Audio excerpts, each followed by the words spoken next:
అందరికీ నమస్తే అండి. నేను మీ మైథిలి.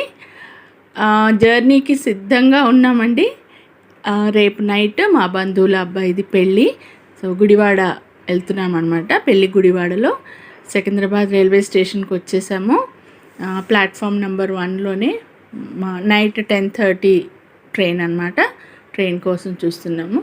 అంతలోకి ట్రైన్ రానే వచ్చిందండి. ట్రైన్ జర్నీ అంటే చాలా ఎక్సైట్మెంట్ అండి నాకు. బహుశా మీలో చాలామందికి ఉండొచ్చు. అదొక enjoyment. Next day morning around 5:30 అవుతుందండి. ఇంకా గుడివాడ స్టేషన్లో అరైవ్ అయిపోయాము, వచ్చేసామండి. ఇవాళ నైట్ పెళ్ళి అనమాట. నేను పెళ్ళి విశేషాలు కూడా మీకు వీడియోస్లో రీల్స్లో పెడతాను. బాయ్ అండి.